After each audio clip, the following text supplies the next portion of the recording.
공기를 쉴 수 없는 예전에 제가 불이 난 화재 현장에 있던 적이 있습니다.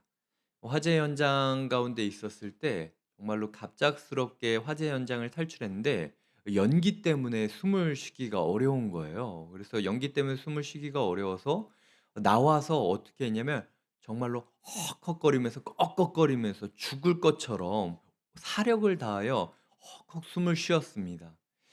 어 믿음이라는 것과 소망이라는 건 그런 것 같아요.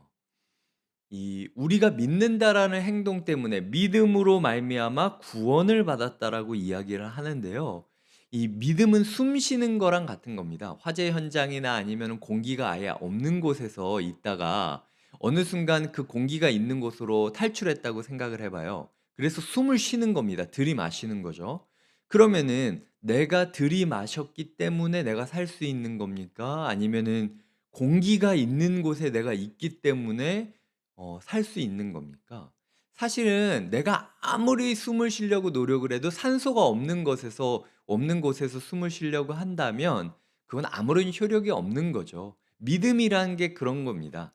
이 우리가 믿는다라는 건 숨을 쉬는 것처럼 무언가를 받아들이고 이 무언가로 인하여 '내가 살아간다.'라고 고백하는 건데 내가 돈 속에 들어가 가지고 숨을 쉬려고 그래도 질식사하고 이 권력 속에 들어가서 숨을 쉬려고 그래도 질식사하고 이 로맨틱한 관계 속에 들어가서 숨을 쉬려고 해도 한계선을 만날 수밖에 없는 게 인생이에요. 오직 하나님이라는 그 산소가 있는 생명이 있는 공간에 들어가서 하나님 나라 속에서 숨을 쉬면서 "주님 제가 주님을 믿습니다. 주님을 받아들이겠습니다. 이제 주님으로 말미암아 살겠습니다."라고 고백할 때 우리의 삶 가운데 생명이 있다라는 거죠. 그래서 제가 히브리서 11 장을 묵상하면서 처음에 '모든 인간은 무엇인가를 믿으면서 살아가고 있는 존재다.' 인간은 믿는 존재라는 거죠.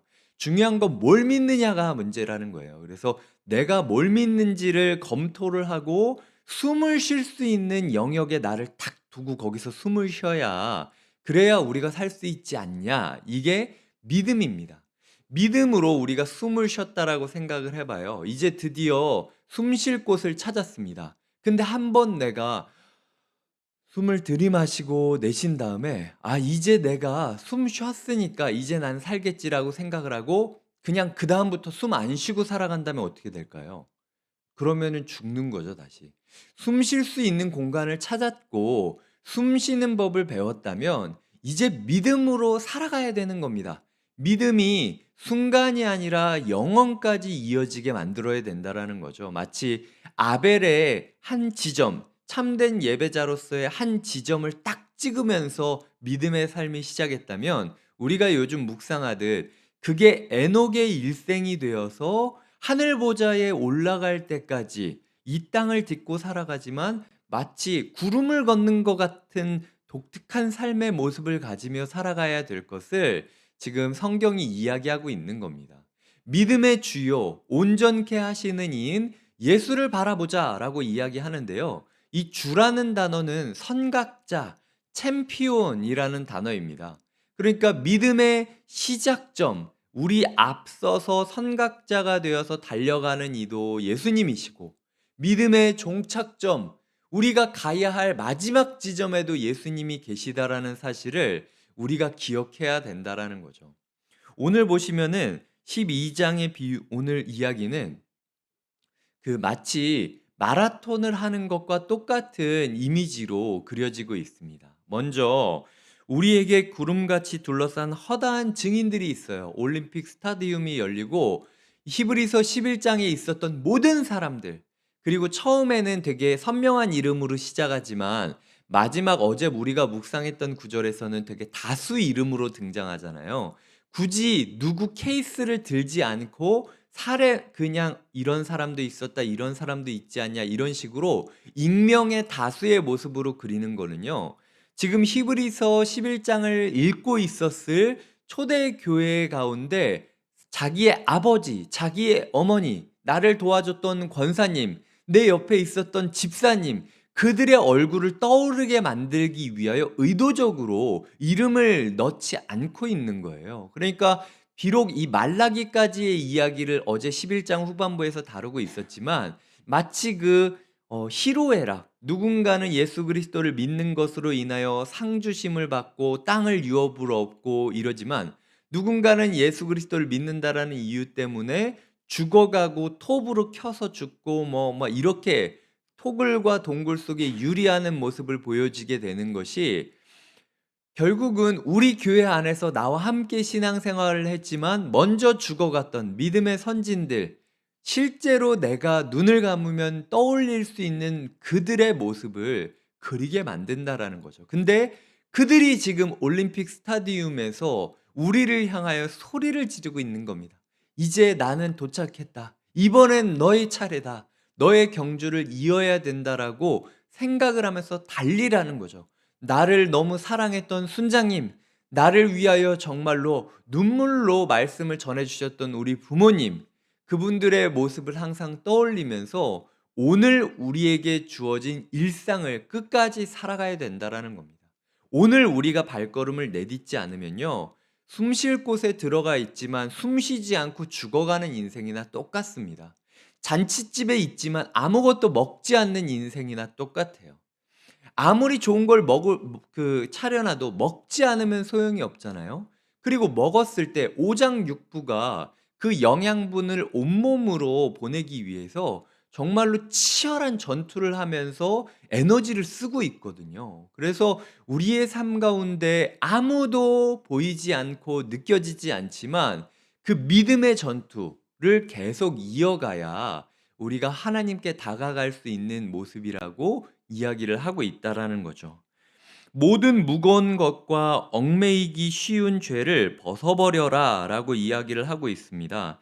예전에 마라톤을 할 때는 옷을 벗고 속옷 차림으로 달렸다라고 들었어요. 그래서 이 모든 거추장스러운, 당시 인제 단벌 옷을 입고 있지 않았습니까? 그래서 이 뛰면은 옷이 막 벗겨질 정도였던 거죠. 그래서 전쟁터를 앞두고 그냥 무거운 것들을 벗어버리고 달리라는 거죠.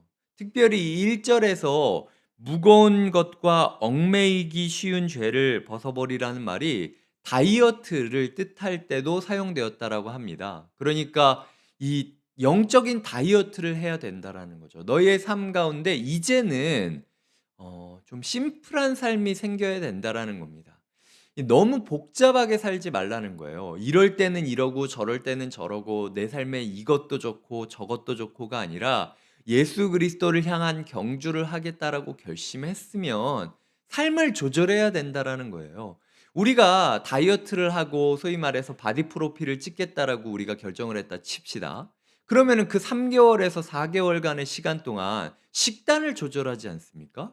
식단이 뭐 운동을 아무리 열심히 해도 식단을 조절하지 않으면 아무 소용이 없다라고 들었어요. 그러니까 우리가 삶에 있어서 무거운 짐, 그리고 무거운 죄, 거치는 것들, 얽매이기 쉬운 죄들을 우리가 이제 영적인 다이어트를 하기 위해서 식단 조절을 해야 된다라는 거죠.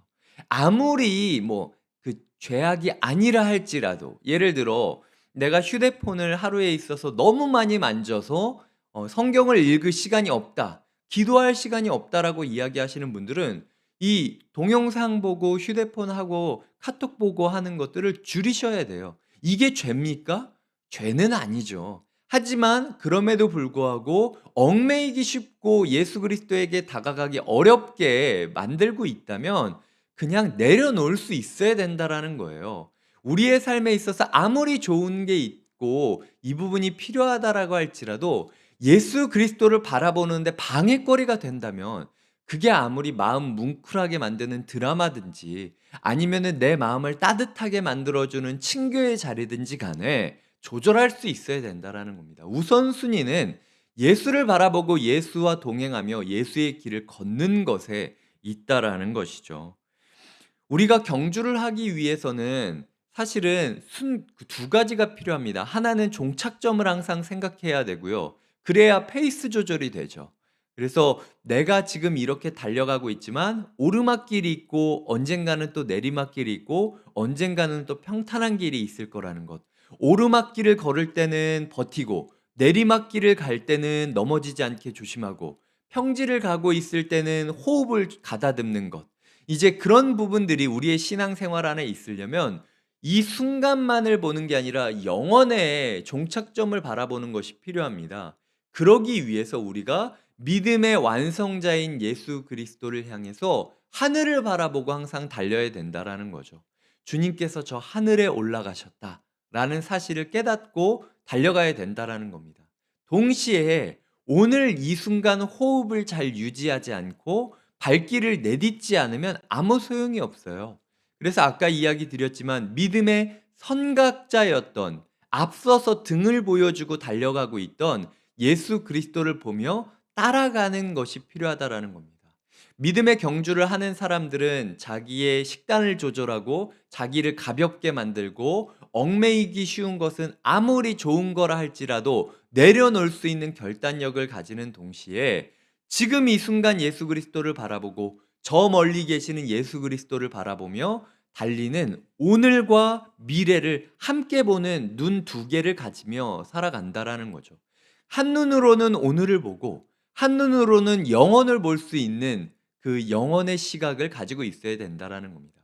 그렇게 달릴 때 일어나는 문제가요, 오늘 본문을 보면은 죽을 것 같다라고 이야기합니다. 징계라고 이야기할 정도로요, 죽을 것 같다라고 이야기를 하는데, 그때 기억하셔야 될 게, 오늘 보면은 잠언의 말씀을 인용하면서 아버지와 아들의 이야기를 하고 있습니다. 그러니까 정말로 너희가 그 믿음의 경주를 하다 보면 호흡이 이어지기 어려울 정도로 헉헉대면서 죽을 것 같은 마음이 들 건데, 그때 너희를 이어지게 만들 것은 선하신 아버지에 대한 신뢰감을 유지하는 것이 이 경주를 끝까지 갈 수 있게 해주는 원동력이 된다라는 거예요.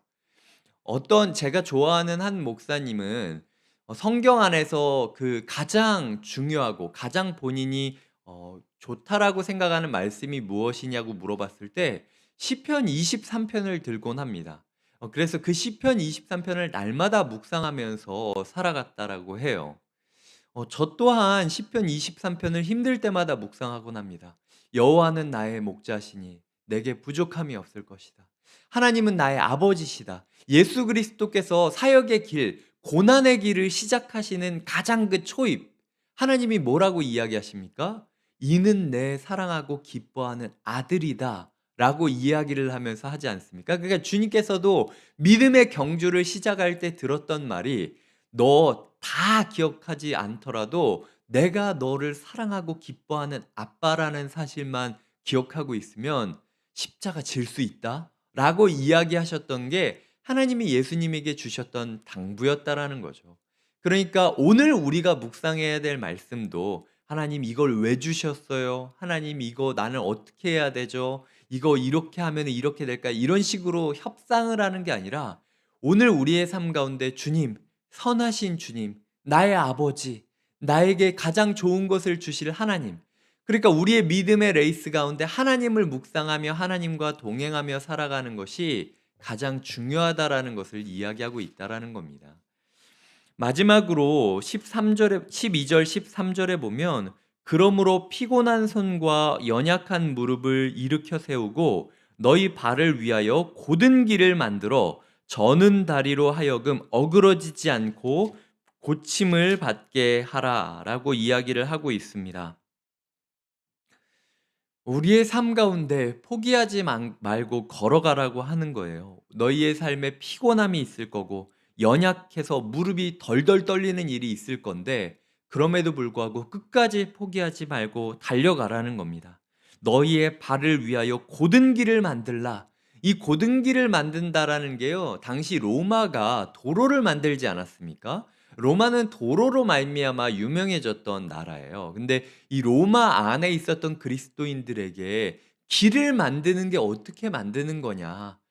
바로 계속 수레바퀴나 아니면 사람들이 밟고 그 걸리적거리는 거 다 치워버리고, 잡초들 나오는 거 다 뽑고 버리고, 자갈들 밀어버리고 하면서 다지고 다졌을 때 그게 길이 되는 거지 않냐. 그 길이 어디에서 끝나는 거냐? 종착점에 갔을 때 그 길을 만드는 게 끝나는 거예요. 그러니까 우리가 이 산길과도 같은 것을 예수 그리스도를 따라가면서 밟고 밟아서 그곳 가운데 길이 났을 때 우리 뒤를 따라오는 아이들과 청년들이 우리가 걸었던 그 도로 사업 때문에 그들이 걸어갈 수 있는 신앙의 여정이 조금 더 수월해질 수 있다라고 이야기를 하는 거죠. 너희의 삶 가운데 하나님을 향한 길이 온전히 나기 전까지는 끊임없이 너희의 인생을 다지고 누르고 치우고 계속해서 그 과정이 필요하다라는 것을 이야기하고 있는 겁니다. 말씀을 맺겠습니다. 운동을 하다 보면요, 근육이 찢어져야 된다라는 이야기를 제가 들을 때가 있었어요. 제가 그게 꽤 이해가 안 되는 부분이었습니다. 분명히 근육이 있는데 운동을 하면서 근육을 적당히 찢어야 된다라는 거예요. 완전히 파열될 때까지 찢는 게 아니라 근육을 살짝 찢어놔 가지고 그 손상을 주게 되면 근육이 조금 더 이렇게 많아지고 부풀어지고 하여튼 뭐 좋아진다고 하더라고요. 그래서 근육 겹이 계속 늘어나면서 힘이 더 세지는 게 인간 육체에 심겨준 하나님의 원리입니다. 우리의 인생이 하나님께서 우리의 몸을 가다듬는 그 순간에도 너희의 근육을 만들기 위해서는 근육을 찢어질 정도로, 아니 심지어 찢은 정도로 너희가 노력해야 되는데, 너희의 삶 가운데 영적인 근육을 찢기 위하여 오늘 이 인내와 오늘 이 징계를 받아들이는 건 어쩌면 당연하지 않겠니? 라고 주님께서 우리에게 말씀하고 있다라는 거죠. 제 생각에는 제 마음 가운데 있는 소원은 우리가 완전히 근육이 파열될 때까지 고통당하거나 찢어지지 않기를 바랍니다. 이게 이제 저희가 다음 주 월요일 날 이야기하게 될 사랑의 공동체가 필요한 이유예요. 그러니까 혼자서 이 환난과 시험과 인내의 경주를 하려고 그러면요, 근육이 완전히 찢어져서 재기불능이 됩니다. 근데 서로 짐을 지면서 서로 돌아보면서 함께 그 근육이 마치 압력을 나눠서 서로서로 조금씩 손상을 입으면서 더 강해지듯, 사랑의 공동체라는 근육 다발 안에서 우리가 살아가야 이 인내의 경주를 끝낼 수 있는 거예요. 그러니까 오늘 우리가 이 인내를 하겠다라고 생각하시면서요, 너무 나 혼자서 이것을 다 짊어질 거라고 너무 결연하게 결의하지 않으셨으면 좋겠습니다. 주님께서는 우리가 찢어지는 것을 원치 않으십니다. 아버지 하나님과 함께, 믿음의 공동체와 함께 그 사랑을 함께 나누며, 사랑의 아버지, 사랑의 공동체와 함께 믿음의 경주를 계속해서 이어가시는 하루가 되시기를, 일생이 되시기를 믿음으로 축복드립니다. 이 시간 함께 기도하겠습니다. 우리가 기도할 때에 하나님, 우리가 예수 그리스도를 바라보게 하여 주시옵소서. 오늘도 예수 그리스도의 등판을 바라보며 달리게 하여 주시옵소서. 한 눈으로는 오늘을 보고 한 눈으로는 영원을 보며 믿음의 주여 온전케 하신 이를 바라보며 달리게 하여 주시고, 이를 위하여 우리의 삶에 거치는 모든 것들을 내려놓고 영적인 다이어트, 영적인 운동을 시작하게 하여 주시옵소서. 이 시간 마음을 다하여 기도하겠습니다. 하나님 아버지, 오늘도 우리에게 말씀을 주시니 감사드립니다. 믿음으로 끝나는 것이 아니라, 숨 한 번 쉬는 것으로 끝나는 것이 아니라, 이제 앞으로 숨 쉬는 것이 당연하다고 느껴질 정도로 호흡을 배워야 된다라고 주님께서 말씀하시는 것을 느낍니다. 화재 현장 가운데 연기를 들이마시다가 나왔을 때 숨 쉬는 것이 정말로 어렵고 헉헉대고 진을 쏟지만, 그럼에도 불구하고 그것을 하지 않았을 때 죽을 수밖에 없음을 우리가 알고 있습니다. 주여, 우리가 숨 쉬는 법을 계속 이어가게 하여 주시옵소서. 믿음의 경주를 하기 위하여 영적인 식단 조절과 다이어트를 하게 하여 주시고, 거치는 것들을 다 내려놓고 오직 내가 바라보아야 할 예수 그리스도만 바라보며 달리게 하여 주시옵소서. 달리는 동안 너무나도 어렵고 숨쉬기 어렵고 손발이 떨리고 무릎이 부들부들 떨리겠지만, 그럼에도 불구하고 우리를 사랑하시는 아버지, 그리고 우리를 사랑하고 함께하는 공동체를 기억하며 홀로 걷는 경주가 아니라 함께 뛰는 경주가 되게 하여 주시옵소서. 나중에 근육 파열이 되어 정말로 재기불능 상태가 되는 그리스도인으로 남는 것이 아니라, 오직 예수 그리스도와 공동체의 사랑에 힘입어 날마다 강건해지는 믿음의 성도님들이 되시기를 소망하고 축복하며 예수님의 이름으로 기도드립니다. 아멘.